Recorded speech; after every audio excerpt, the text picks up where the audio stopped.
Hi friends, அனைவருக்கும் வணக்கம். சமூக நீதி அப்படிங்கிற பாடத்திலிருந்து நம்ம இன்றைக்கி டெஸ்ட்டு பார்க்க போகிறோம். இந்த பாடம் எங்கே இருக்குன்னா 11ஆம் வகுப்பில் பொலிட்டிக்கல் சயின்ஸ் அப்படிங்கிற புத்தகத்தில் இருக்குது. இந்த பாடத்திலிருந்து குறிப்பிட்ட பக்கத்தை மட்டும் நான் டெஸ்ட்டுன்னு கொடுத்துருந்தேன். நீங்கள் படிச்சிருப்பீங்கன்னு நினைக்கிறேன். 4 நாட்களாக எனக்கு கொஞ்சம் வேலை இருந்தது, அதனால் என்னால் வீடியோ போட முடியல. இனி வரும் காலங்களில் தொடர்ந்து வீடியோ வந்துடும். இன்றைய வீடியோவில் இந்த பாடத்திலேருந்து சமூக நீதி அப்படிங்கிற பாடத்திலேருந்து நம்ம 19 கேள்வியை பார்க்க போகிறோம். நாளைக்கு இதனுடைய தொடர்ச்சியை பார்க்க போகிறோம். எந்த பகுதி டெஸ்ட்டு அப்படிங்கிறத நான் டெலகிராம் குரூப்பில் அனுப்பி விடுறேன். நீங்கள் இன்னும் நம்முடைய டெலகிராம் குரூப்பில் சேரலைன்னா ஃபஸ்ட்டு கமெண்ட்டில் லிங்க் இருக்குது, சேர்ந்துக்கோங்க. சரி, ஓகே, நம்ம இன்றைய டெஸ்ட்டுக்குள்ளே போகலாமா? எல்லோரும் தயாராக இருக்கீங்களா? படிச்சிருப்பீங்கன்னு நினைக்கிறேன். சரி, ஃபஸ்ட்டு கேள்வியை பாருங்கள்.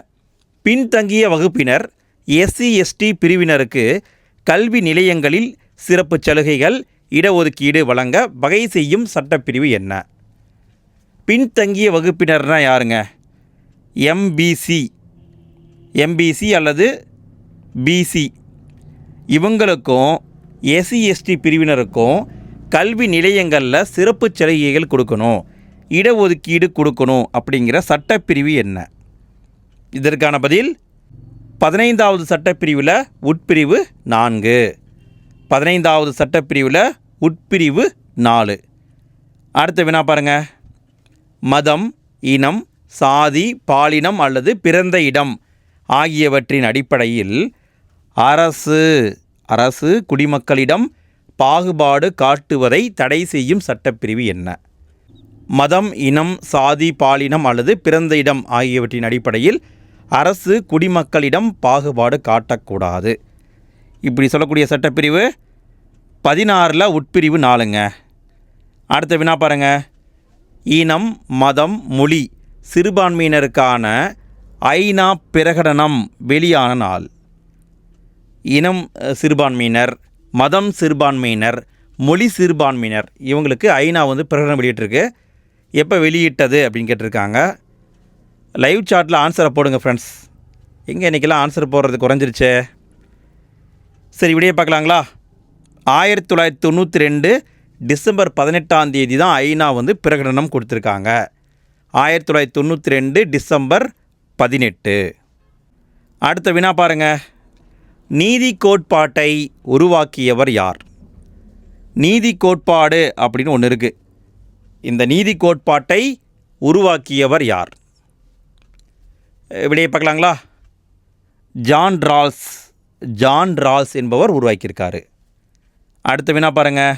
ஜான் ரால்ஸ் சிறந்த படைப்புகளை பொறுத்துக.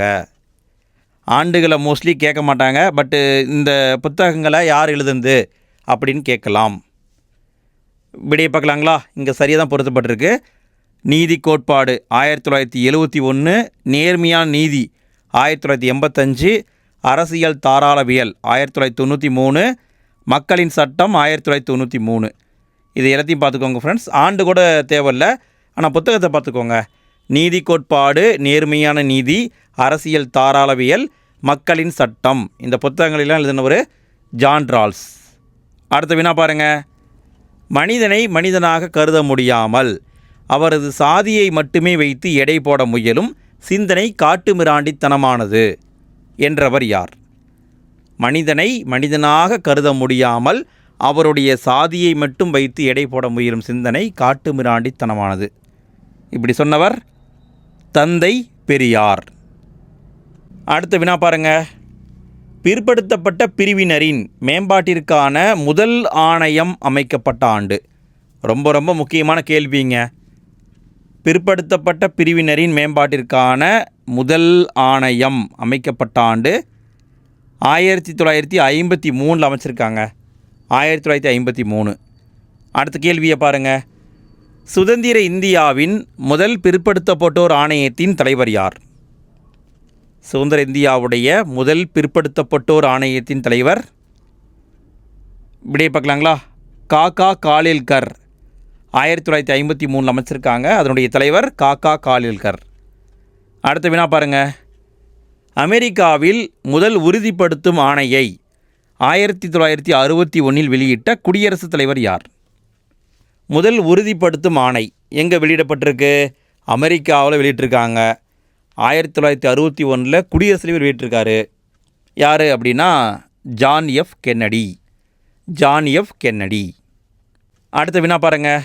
அமெரிக்காவில் குடியரசுத் தலைவர் ஜான் எஃப் கென்னடி அவர்களால் 1961 வெளியிடப்பட்ட முதல் உறுதிப்படுத்தும் ஆணை எவ்வாறு அழைக்கப்படுகிறது?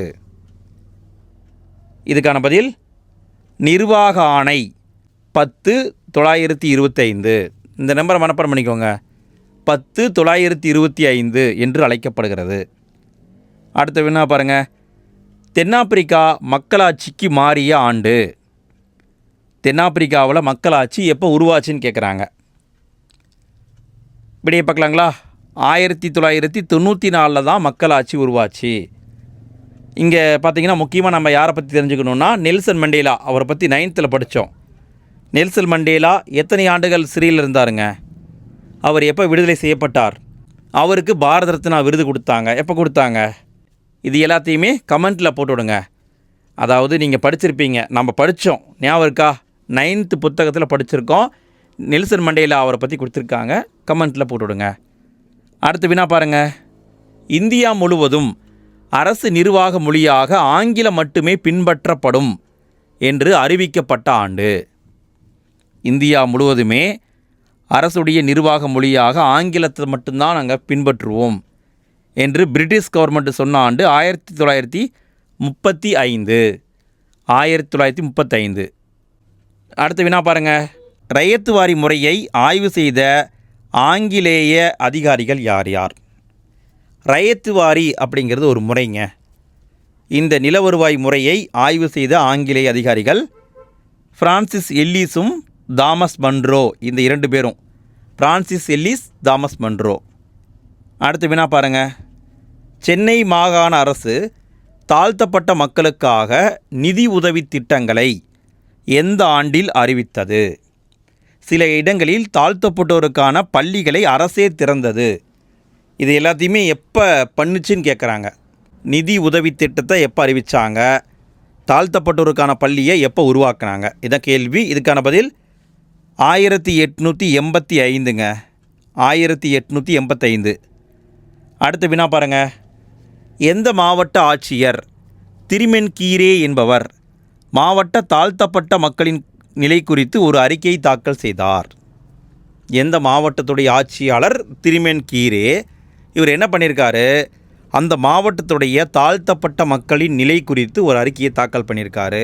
இவர் எந்த மாவட்டக்காரர்னு கேட்குறாங்க. இது தேர்வில் கேட்டிருந்தாங்க ஃப்ரெண்ட்ஸ். நீங்களே படிச்சிருப்பீங்க, நீங்களே பார்த்துருப்பீங்க. இப்போ சமீபத்தில் நடந்த தேர்வில் தான் கேட்டாங்க. இதுக்கான பதில் செங்கல்பட்டு மாவட்ட ஆட்சியாளர் தான் திரிமென்கீரே. அடுத்த வினா பாருங்கள். திரிமென்கீரே அறிக்கையை பரிசீலித்த அரசு 1892 தாழ்த்தப்பட்ட மக்களுக்கு எத்தனை லட்சம் ஏக்கர் நிலத்தை பிரித்து வழங்கியது? இது பஞ்சமி நிலம் என அழைக்கப்பட்டது. செங்கல்பட்டு மாவட்ட ஆட்சியாளர் திரிமென்கீரே அவர் என்ன பண்ணியிருக்காரு? ஒரு ரிப்போர்ட் கொடுத்துருக்காரு. அதை அடிப்படையாக வச்சு 1892 அரசு தாழ்த்தப்பட்ட மக்களுக்காக 12 லட்சம் ஏக்கர் நிலத்தை கொடுத்துருக்காங்க. அதை பஞ்சமி நிலம் அப்படிங்கிற பேரில் கொடுத்துருக்காங்க.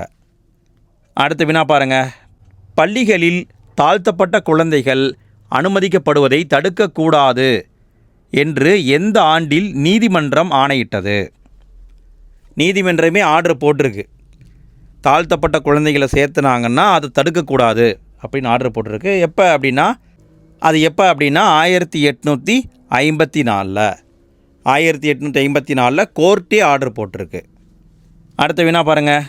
பள்ளிகளில் தாழ்த்தப்பட்ட குழந்தைகள் அனுமதிக்கப்படுவதை தடுக்கக்கூடாது என்று எந்த ஆண்டில் இங்கிலாந்தில் உள்ள இந்தியாவுக்கான அமைச்சரே ஆணையிட்டார்? இங்கிலாந்தில் இந்தியாவுக்கான ஒரு அமைச்சர் இருந்திருக்காரு. அவரே ஆர்டர் போட்டிருக்காரு பிற்காலத்தில். இதுக்கான பதில் 1865 என்பது சரி. கோர்ட் ஆர்டர் போட்டது 1854. இந்தியாவுக்கான அமைச்சர் ஆர்டர் போட்ட ஆண்டு 1865. அடுத்த வினா பாருங்கள். கடைசி வினாங்க. இதோட இந்த டெஸ்ட் முடியுது. இன்றைக்கி பார்த்தீங்கன்னா 19 கேள்வி நம்ம பார்த்துருக்கோம். இதே மாதிரி அடுத்து நம்ம பார்க்க போகிறோம். அடுத்த டெஸ்ட்டுக்கான டாப்பிக்கை நான் டெலகிராம் குரூப்பில் அனுப்பி விடுறேன். நீங்கள் இன்னும் நம்முடைய டெலகிராம் குரூப்பில் சேரலைன்னா ஃபஸ்ட்டு கமெண்ட்டில் லிங்க் கொடுத்துருக்கேன், ஜாயின் பண்ணிக்கோங்க. சரி, கேள்வியை பாருங்கள். எந்த ஆண்டில் சென்னை மாவட்ட அனைத்து துறைகளில் வகுப்பு வாரி பிரதிநிதித்துவம் அளித்து ஆணை வெளியிடப்பட்டது?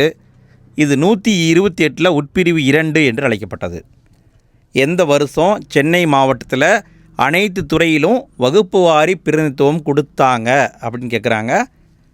1892ங்க. 1892. அவ்வளோதான் ஃப்ரெண்ட்ஸ், இன்றைய டெஸ்ட்டு சிறப்பாக முடிந்தது. 19 கேள்வியை பார்த்துருக்கோம். டெய்லியுமே 5 பக்கம் 4 பக்கம் தான் நம்ம படிச்சுட்டு வந்துட்டுருக்கோம். இப்படியே தொடர்ந்து படித்தோம்னா ஈஸியாக சிலபஸை கம்ப்ளீட் பண்ணிடலாம். உங்களுக்கும் படிக்க எளிமையாக இருக்கும், அந்தளவுக்கு சிரமமாக இருக்காது, டாப்பிக்கையும் முடித்த மாதிரி இருக்கும். ஃப்ரெண்ட்ஸ், நாளைக்கு டெஸ்ட்டுக்கான பகுதியை நான் டெலகிராம் குரூப்பில் அனுப்பி விடுறேன். நீங்கள் படிச்சுட்டு வந்துடுங்க. நாளைக்கு இரவு 9:30 மணிக்கு யூடியூப்பில் டெஸ்ட்டு நடக்கும், படிச்சுட்டு வந்து கலந்துக்கோங்க. சரிங்க ஃப்ரெண்ட்ஸ், வீடியோ பிடிச்சிருந்தால் லைக் போடுங்க. வீடியோ பிடிச்சிருந்தால் ஹைப் அப்படிங்கிறதையும் நீங்கள் வீடியோவுக்கு கொடுத்துருங்க. வீடியோ பற்றிய ஃபீட்பேக்கை கமெண்ட்டில் போட்டுவிடுங்க. உங்கள் ஃப்ரெண்ட்ஸ்க்கு ஷேர் பண்ணுங்கள். நம்ம சேனலை ஃபாலோ பண்ணுங்கள் ஃப்ரெண்ட்ஸ். ஓகே ஃப்ரெண்ட்ஸ், அனைவருக்கும் இனி இரவு வணக்கம். நாளைக்கு இரவு 9:30 மணிக்கு நம்ம மீண்டும் சந்திப்போம்.